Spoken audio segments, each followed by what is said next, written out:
ሰላም ዲናችሁ በያላችሁ በጥሉ ነገር ሰላም ነው። አሽን እንዲወላችሁ እሞኝላችኋለሁ። በሰጭ ስትጎንዶ ለማዳችሁ ላይክ እና ሼር ያደረጋችሁ ሐሳቦቻችሁ ለብዙዎች አካፍሉ። ለዚህ ከልብ አመሰግናችኋለሁ። ለዚህ ቪዲዮ 2000 ላይክ ይገባል። ዛሬ ደግሞ ዜናችን ይዘላችሁ የመጣ ነው ሰበር ዜና 14 ነው። እንግዲህ የመጀመሪያው ፈይሳ ሌሊሳ ሰው መቅጨቱን አምናል። ሁለተኛ የፓናማን ሰንደቅ ዓላማ ያውለበለበች ስትጓዝ የነበረችውን የነዳጅ ጫኝ መርከብ አሜሪካኖቹ በቁጥጥር ስር አውሏል። ሶስተኛው ዜና ነገ በጄኔቭ በኢራንና በአሜሪካ መካከል የሚደረግ ስምምነት አለ በነገው ዕለት። አራተኛው እንግዲህ ፎክስ ኒውስ የኢራኑ መንፈሳዊ መሪ አያቱላ አሊ ኻሜኒ እንዴት እንደማይፈሩና እንዴት በዚህ ደረጃ ደፋር እንደሆኑ ገርሞኛል ሲል ለፎክስ ኒውስ የሰጡትን አራት መረጃዎችን ለእናንተ አቀብያቸዋለሁ። እንግዲህ እያንዳንዱን በመጠኑ ለማየት እንሞክራለን። እንግዲህ ሰሞኑን በየማህበራዊ ሚዲያ እንደምታውቁት አትሌት ፈይሳ ሌሊሳ ሰዎችን ገጭቶ አምልጧል የሚል መረጃ እየተሰራጨ ነበረ። ነገር ግን ፈይሳ ሌሊሳ በትናንትናው ዕለት አምኗል። መግጨቱ ገጥቻለሁ ግን አታካብዱ። ይሄ ማንኛውንም ሰው የሚያጋጥም ጉዳይ ነው። ክባዳችሁን አቆሙ አታካብዱ ብለው በፌስቡክ ገጽ ላይ አምኗል ማለት ነው። ሰዎቹ መገጨታቸው በእርግጥም ጆሞ ሚካኤል አካባቢ ሁለት ሰዎች ተገጭተው በአለርት ሆስፒታል ሕክምና እየተደረገላቸው ነው ያለው። ፈይሳ አታካብዱ ብሏል።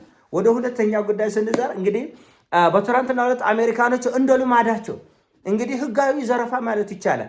ከዚህ በፊት እንግዲህ የቬንዙዌላን መርከቦች ሲዘርፉ ነበር። ከዛ በኋላም የራሽያን ባንዲራ እያውለበለበች ስትንቀሳቀስ የነበረች የነዳጅ መርከብ ዘርፈዋል። አሁን ደግሞ በትናንትና ዕለት ቬሮኒካ 3 የምትባለውን የነዳጅ ጫኝ መርከብ ከካሪቢያን እስከ ህንድ ውቅያኖስ ነው ያሳደዱት። ከካሪቢያን እስከ ህንድ ውቅያኖስ ድረስ አሳደው በቁጥጥር ስር አውሏል። እንግዲህ ይሄ ዓለም አቀፍ ህግ አይጠይቅ በነገራችን ላይ እጅግ በጣም በቃ ከቁጥጥር እጅ ማንም የፈለገውን ማድረግ ይችላል።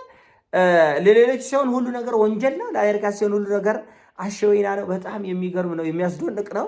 ከዚህ ጋር ተያይዘው እንግዲህ ማለቂያ የሌለው ስፍር ቁጥር የሌለው የአሜሪካና የኢራን ድርድር በየቦታው አልሳካ ያለ እንግዲህ ታስታውሰው እንደሆነ በኦማን የተደረገው ድርድር ላይ ፊት ለፊት መተያየት እንኳን አልፈልጉም። መተያየት ከፍተኛ የአሜሪካ ባለስልጣናት ኦማን ድረስ ሂደው ከፍተኛ የኢራን ባለስልጣናት ኦማን ድረስ ገብተው አልተገናኙም። በመልእክተኛና በደብዳቤ ነበር ሲነጋገር የነበረው። በመልእክት በሜሴጅ ነው እና በጣም የሚገርምም የሚያስደንቅም ነው። እንግዲህ ነገ ደግሞ በጄኔቭ የሚደረግ ስምምነት አለ።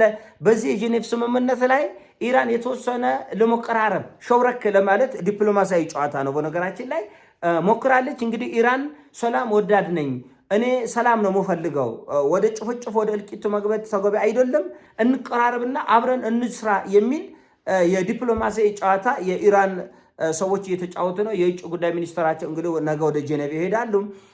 በዚህ መሰረት ምንድነው በነዳጅ ንግድ ላይ፣ በማዕድናት ላይ፣ በአውሮፕላን ሽያጭ ላይ እስከ $500 ቢሊዮን የሚደርስ የህብረት ስራ መስራት እንችላለን፣ ተባብረን ልናድግ ልንለወጥበት የምንችለው ጉዳይ አብረን መስራት እንችላለን የሚል ሀሳብ ከወዲሁ ኢራን አቅርባለች። ይህን አሜሪካ የምትሰማው አይመስለኝም፣ የምትቀበለው አይመስለኝም። ይሄ ድርድር የሚሳካ አይመስለኝም። ምክንያቱም አሜሪካኖቹ በድርድር በንግግር ሳይሆን ከዚህ በፊት እንደነበረው ልምድ አገሮች ይፈርሳሉ፣ ይጮፈለቃሉ፣ ህዝቦች ይወድማሉ፣ ይጮፋሉ። ከዛ በኋላ በፈረሰች አገር ላይ ሀብቱን ያለምንም ከልካይ ለመጠቀም የሚያስቡ ይመስለኛል። ከዚህ በፊት እንዳየነው ከሆነ ማለት ነው።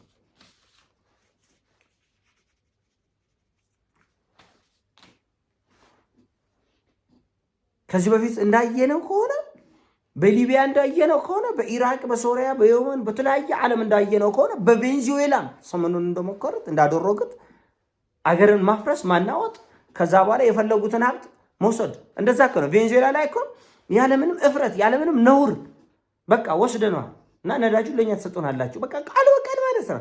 ዓለም ምን ይለናል አላለም። በእርግጥ ዓለም በሙሉ ተንበቅብቆ ተንቦጅቡጆ ፈርቶ ተንቆጥቅጦ እውነት እኮ ነው። ከሁለተኛ ዓለም ጦርነት በኋላ እንደምታውቁት አሜሪካ በመላ ዓለም ተፈሪ ነች።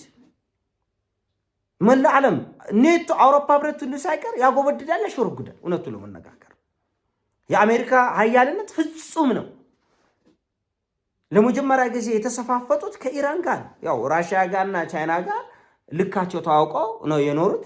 ኢራን ጋር ነው እንግዲህ ለመጀመሪያ ጊዜ አሜሪካ አፍ መካፈት ውስጥ ማስፈራራት ውስጥ ማወናበድ ውስጥ ማዋከብ ውስጥ ምን አባት አመጣለህ እንደ ወንድ ናና ግጠመኝ አይነት የተገባው ኢራን ጋር እንጂ ሌላ ዓለምን አድርጎ አያውቅም።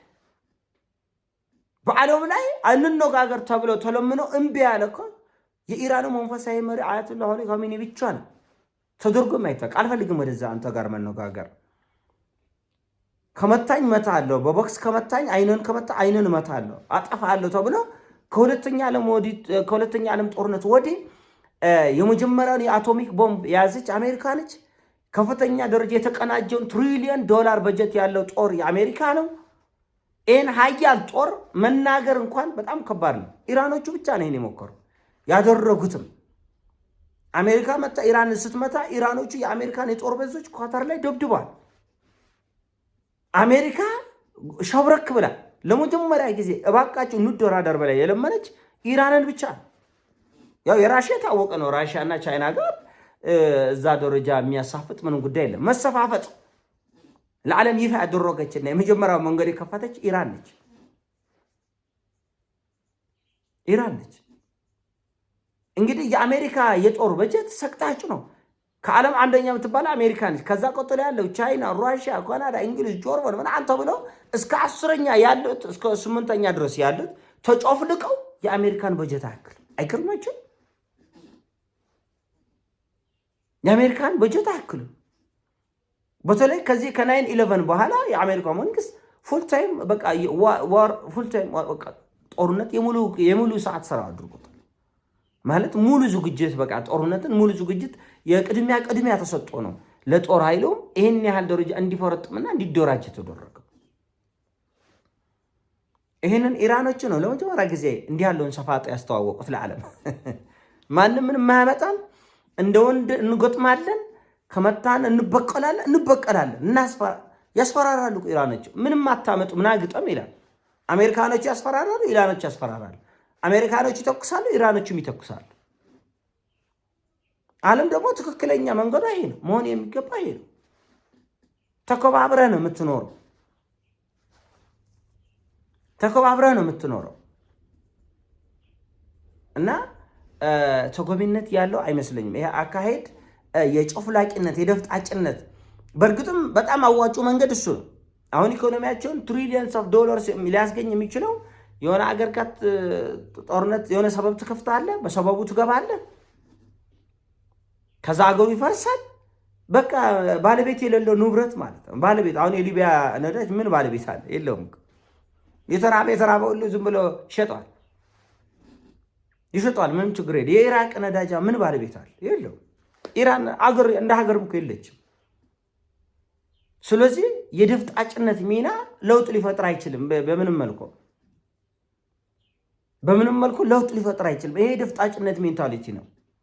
አሁን ኢራን ጋር ነገ በጄኔቭ የሚደረገው ድርድር ወደ ስምምነት ያመራል ብዬ አላስብም። ምክንያቱም ሁለቱም ገጀራ ይዘው ነው። አሁን ኢራን ግድ ነው መቼም ምን አማራጭ አላት?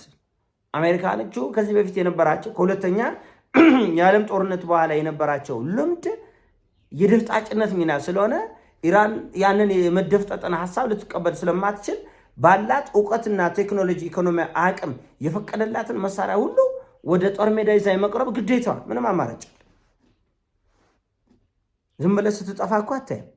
ከዚህ በፊት በአፍሪካ ህዝብ ላይ እንደተደረገው አይነት ጭፍለቃና ድፍጠጣ፣ ከዚህ በፊት በአረብ ሀገሮች በመካከለኛ ምስራቅ የሚታይ አይነት ጭፍለቃና ድፍጠጣ፣ ለአንዲት ቀበሌ የማይራሩ እኮ ነው። ለአንዲት ቀበሌ ጋዝ አንዲት ቀበሌ ነች። ቀበሌ የማታክል ሚጢጢሳ 1.8 የያዘ ህዝብ የያዘ ቦታ ላይ ድፍጠጣ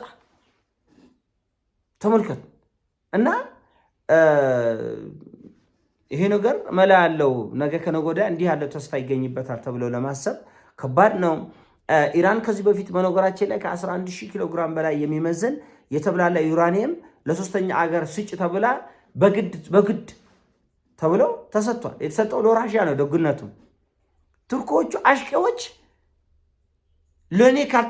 ለእኛ ይሰጠን እያለ 11,000 ኪሎ ግራም ከዚህ በፊት የተሰጠው አሁን ደግሞ የቀረው 400 የአሁኑ በከፍተኛ ደረጃ ተብላልቶ ያበቃለት ነው የተባለው። 400 ኪሎ ግራም አብቅቶ በማንኛውም ሰዓት ወደ ቦምብነት መቀየር የሚችል አደገኛ ነው አሁን ያለው 400 ከዚህ በፊት ካለው ጋር የሚነጻጸር አይደለም። እና ቱርኮቹ ይሄ ለቱርክ ይሰጥ ያሉ ነው። ቱርክ እንደምታውቁት በማጎብደድ አንደኛ ነች በዓለም። አንድ ጊዜ ከራሽያ፣ አንድ ጊዜ ከቻይና፣ አንድ ጊዜ ከአሜሪካ የማጎብደድ ባህሪ ያላት ነች እና በጣም አሳፋሪ ነው። ቱርክ ኢራን ከታጠቀች የኒኩለር ቦምብ እኔም እታጠቃለሁ ብለው እንደ ምቀኛ አይነት ኢራንን እንዳታስታጥቋት ያዟት እንደማለት አይነት መግለጫ ነው የቱርክ ውጭ ጉዳይ ሚኒስትር የሰጡት። የሆነ ሆኖ ይሄ የኔ ሀሳብ ነው። ሀሳብ ሲሞቻች ላይክ አድርግ፣ ሼር አድርጎ በያላችሁበት ሲሞቻች። ወዳችኋለሁ። ፒስ